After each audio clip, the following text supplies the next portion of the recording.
안녕하세요. 권중광입니다. 오늘은 11월 18일 목요일입니다. 목요일 방송을 시작하겠습니다.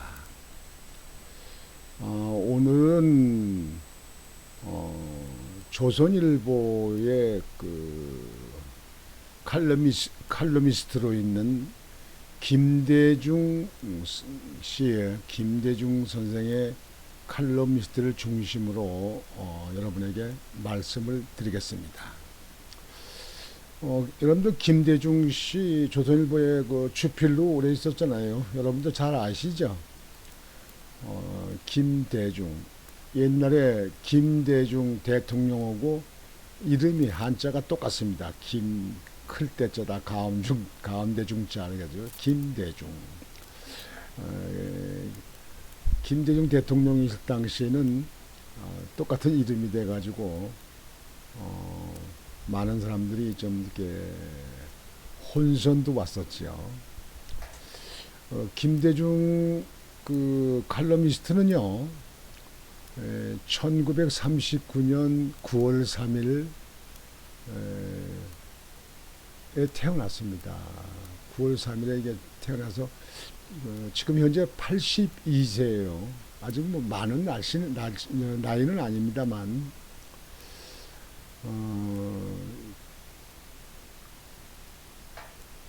그 대한민국의 유명한 언론인으로 알려져 있죠. 본가는 광산 김씨입니다. 광산 김씨.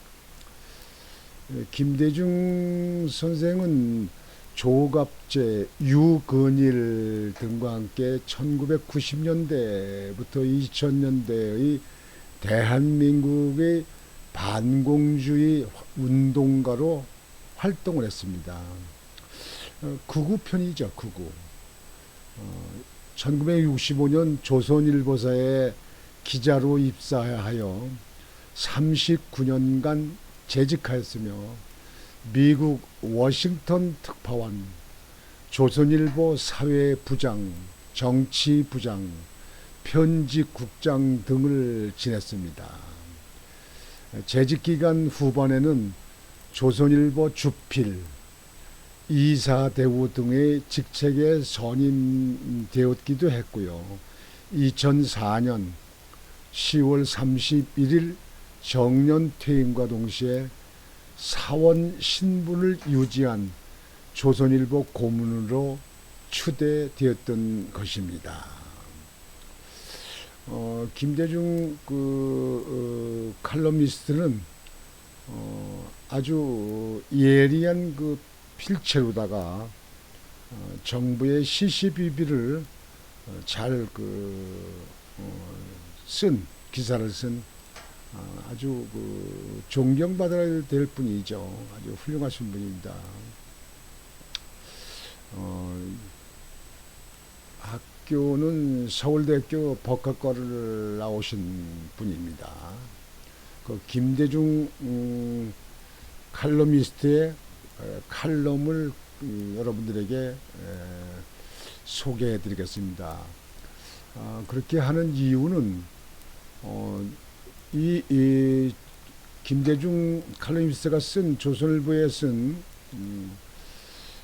어저께 쓴 그 글을 제가 보고 제 생각과 너무 같아서 또 너무 옳은 말씀을 하셔서 시청자 여러분들에게 그 말씀을 좀 소개해 드리려고 하는 것입니다. 여기에 대한 소개된 그 내용을 여러분들 들으시고 이분의 그 생각과 여러분의 생각이 어떤가, 어떻게 다른가를 한번 여러분들이 보시기 바랍니다.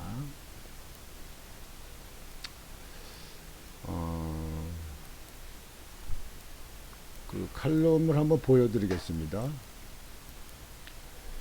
김대중 칼럼, 팀 리더로서의 대통령, 대통령의 팀 리더로서의 어느 정도의 일을 하고 어느 정도 자격을 갖춰야 되는가 하는 그런 내용을 가진 것입니다.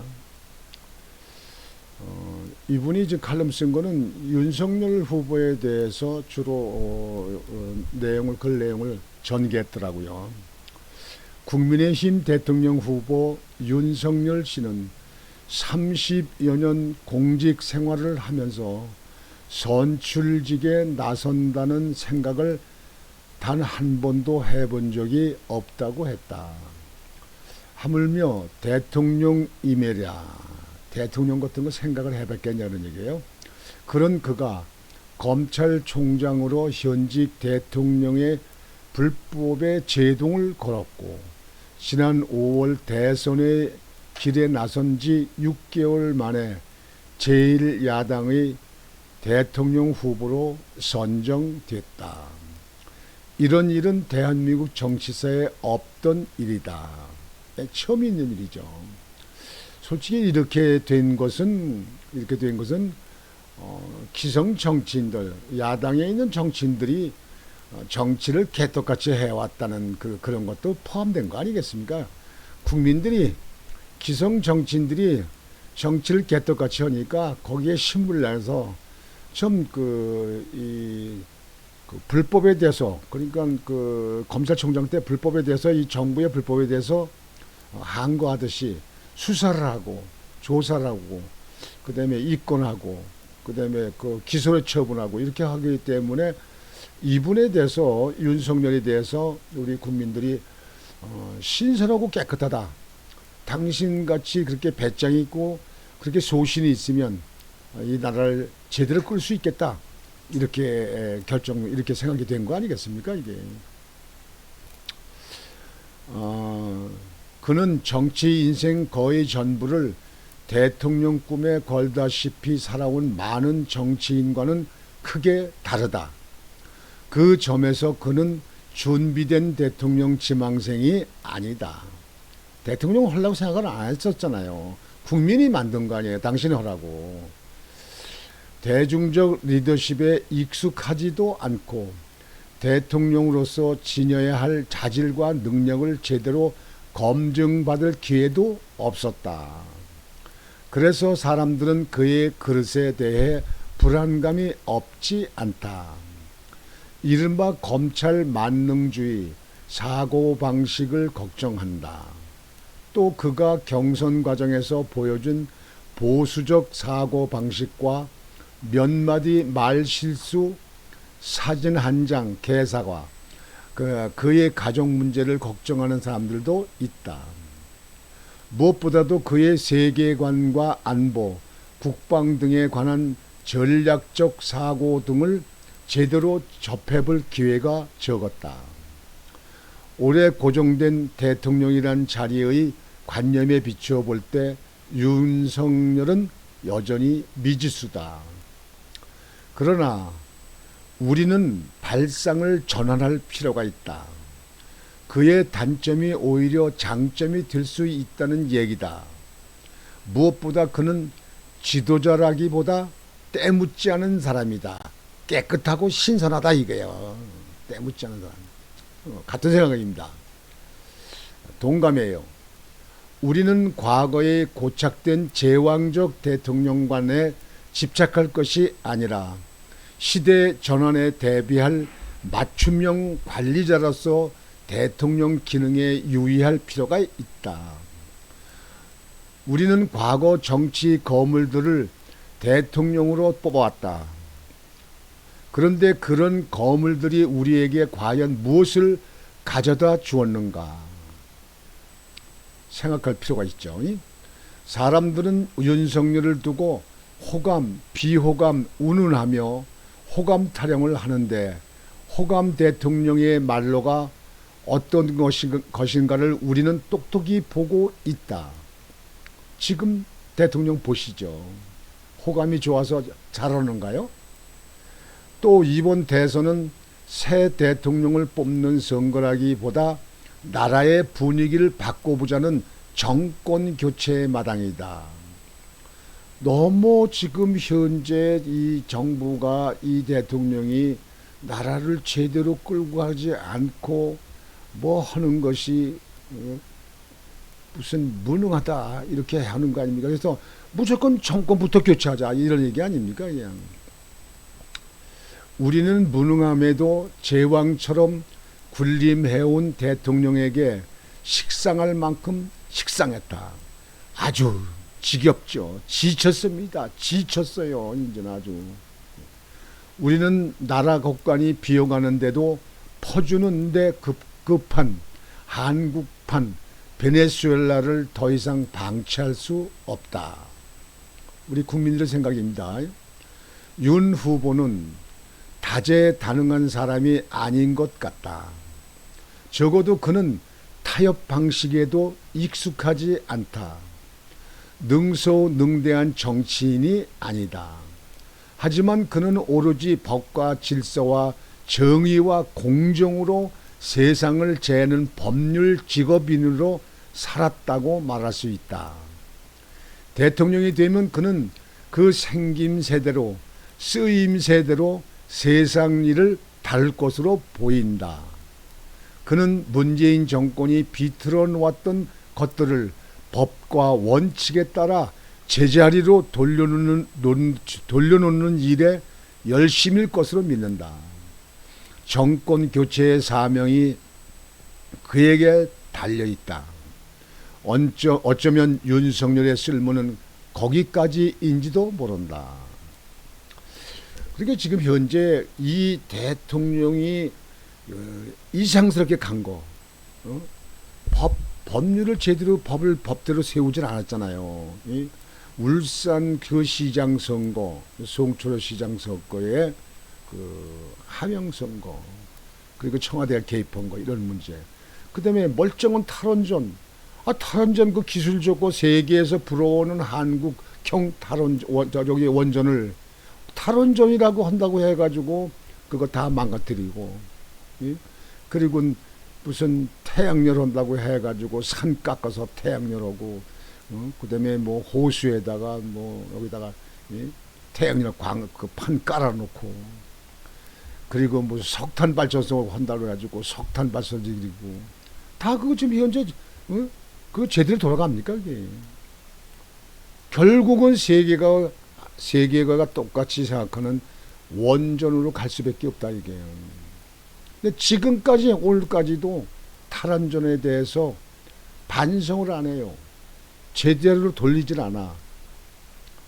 그러니까 이런 거, 또 대북관계, 또 외교 문제, 또 젊은이들의 일자리 문제, 기업 문제, 이런 문제는 이런 문제만 옛날 제대로 갈 때 같이 다시 되돌리는 일만 해도 윤석열이는 최고의 대통령을 볼 수 있다 이거예요. 예.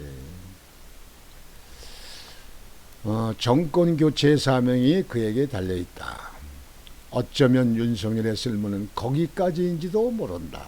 그것만 해도 잘한다 이거예요. 또 한 가지 주목할 것은 이 시대에 우리에게 요구되는 지도자는 팀 리더로서 정부를 이끄는 사람이다. 지금은 1인 지배형 권력이 아니라 팀워크를 갖춘 합동작전이 필요한 시대다.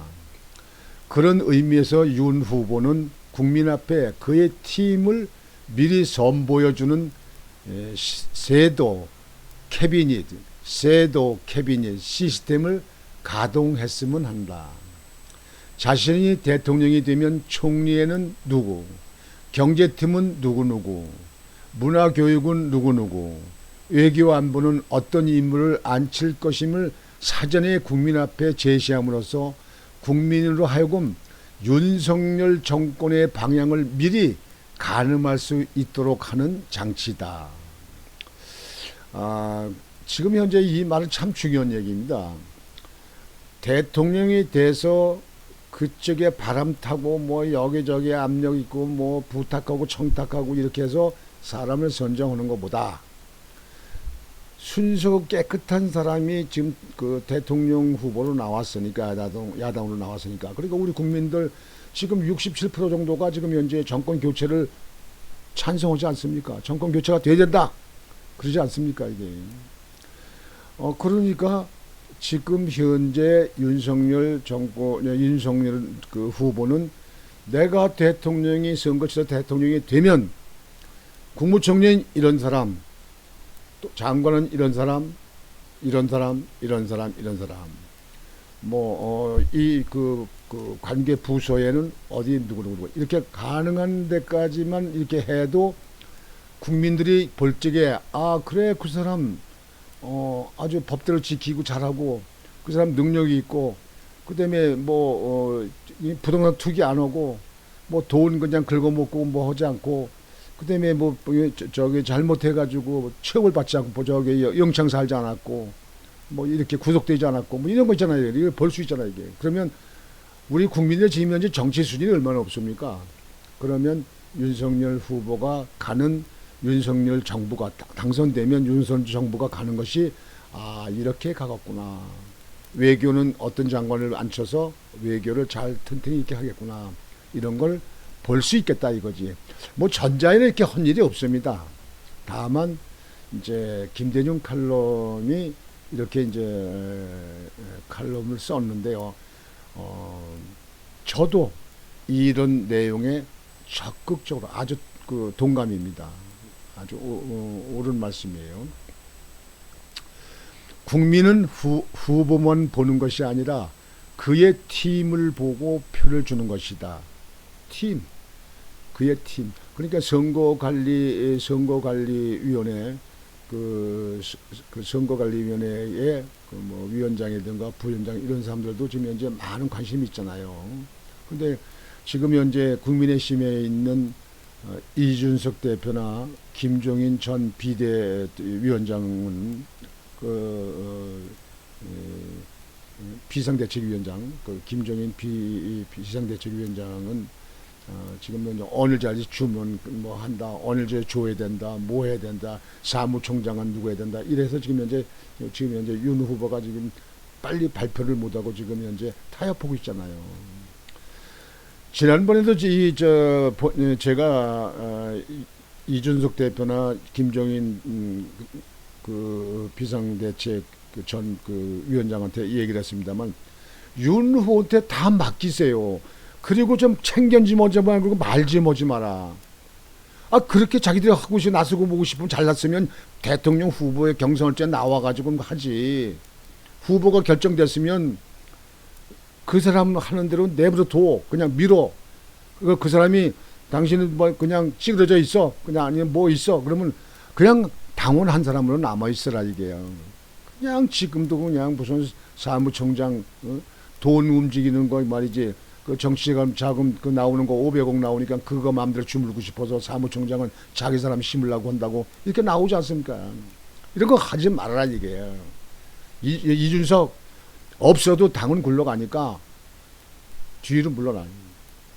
그리고 김정인 대표도 무슨 총괄 본부장 저기 위원장이고 뭐고 이런 거 삭지 말고 한 사람으로서 내가 이 나라 정권 교체하는데 내가 신들매를 하겠다 이렇게 하란 말이에요. 욕심들이 있어가지고 능력도 없으면서 말이지. 국민은 후보만 보는 것이 아니라 그의 팀을 보고 표를 주는 것이다. 그것은 윤 후보 개인으로서도 미숙한 경험과 실전 대응 능력 등을 보완해 주는 것이고 또한 대선 승리 후 논공행상 차원에서 필연적으로 발생하는 인사난맥과 잡음을 예방하는 선제적 대응일 수 있다. 윤 후보는 지금 팀워크에 관한 예비시험을 치르고 있다. 바로 선대위원회 구성과 위원장 선정 문제다. 그가 팀워크로 갈 것인지 거물 명성에 이끌려 갈 것인지를 우리는 여기서 가늠해 볼 수 있다. 우리 국민들 지켜보고 있다 이거예요. 윤 후보 소신껏 하세요. 사람들은 또 윤 후보가 2030 세대에 취약하다며 그들을 끌어안는 대책을 말하는데 홍준표 후보나 그다음에 이준석 그 대표가 그런 얘기 많이 하잖아요. 2030이 이 나라 주축입니까? 2030이 지금 현재 뭐 많이 지금 입당하고 있더만 윤 후보 많이 지지하고 있더만 맨날 2030만 가지고 얘기해요. 2030 세대는 자기들에게 돌아오는 떡고물에 이끌려 다니지 않을 것으로 생각한다. 윤 후보도 덩달아 우왕좌왕하지 말기 바란다. 허황된 돈 공약보다 소박함, 솔직함, 성실함 같은 것이 더 중요하다. 오케이. 윤 후보는 당인도 아니고 기성 정치인도 아니기 때문에 견문에 취약한 측면이 있지만 부채의식도 없다. 빚이 없다는 얘기예요. 빚이. 윤석열 후보가 어떤 누구한테 돈 받고 먹여서 빚이 있습니까? 그러니까 빚이 없으니까 소신대로 할 수 있다 이게요. 나를 제대로 끌고 갈 수 있다는 얘기예요. 빚이 없다. 빚이 없지. 부채의식도 없다. 민주당과 그 후보는 윤 후보가 취약해 보이는 기술로서의 정치라는 기성 프레임으로 그를 끌어들이려 하고 있다. 그리 끌려가면 윤석열은 죽는다. 대통령으로 하면서 그 자문위원들이라든가 전문가 집단을 갖다가 자기 그 측근에다 두고 자기 공직에 그 당당하게 했던 검찰총장 했던 그런 일로 나라를 끌고 나가면 되는 거예요. 제왕적 대통령이 돼서는 안 되는 거야. 독재가 된다고, 독재가 그게. 그래서 지금 여기 나와 있듯이 그 여당에서는 그 정치 기술이 없다, 정치력이 없다, 못다 이러고 또 뭐 지금 국민의힘에 있던 대선 후보에 나왔던 뭐 홍준표라 유승민도 그렇게 얘기했지 않습니까? 그 정치 전에 경험이 있는 사람들은 정치 경험이 있어서 나라 이렇게 잘 끌어왔습니까? 나라를 개떡같이 만들어 놓고 개판 만드는데 일조를 했잖아요. 그런 거요. 상관없어요. 그저 법대로 법을 지키고, 만인이 법을 지키고, 그 다음에 그 전문가들의 의견을 들어서 나라를 바르게 끌고 가면 됩니다. 그리고 대통령 자신이 자기가 이 제왕적 대통령이라고 그렇게 생각을 하면 안 되는 거예요. 그냥 국민의 한 사람으로 대통령 돼서 임기까지 자기한테 위임한 사항, 나라한테 보다 발전되고 보다 잘 살고 국민들이 다 평등하고 이렇게 할 수 있도록. 너무 표에 의식할 거 없어요. 자기한테 표를 주지 않으려고는 그런 지역 또는 그런 당에 있는 사람들의 너무 의식하지 말아요. 2030 너무 거기 저자서 하지 말라고. 그저 법과 그 질서, 그 다음에 상식이 통하는 그런 대로 가지고 끌고 가면 됩니다. 나는 윤석열 후보가 그런 데에 대해서 아주 잘 하리라고 이렇게 믿습니다. 그것은 공직의 30년의 법대로 지키면서 전에 있던 정부들이 잘못한 거, 잘한 거, 그 다음에 이렇게 좀 했으면 좋을 거, 뭐 한 거 다 지켜봤거든요. 그래서 정치 경력은 없지만 바보가 아닌 이상 머리가 두뇌가 있는 사람은 돌아가는 상황의 정치 상황의 잘잘못을 아는 겁니다. 그리고 우리 보수 야당에 있는 사람들이라든가 중도에 있는 사람들은 후보가 결정됐으면 뭐 따지지 말아요. 이제는 그대로 갈 수밖에 없어. 예? 그러니까 그 후보가 정권 교체, 정권을 가져올 수 있도록, 정권을 바로잡을 수 있도록 그 사람을 지지하고 그대로 밀어줘야 됩니다.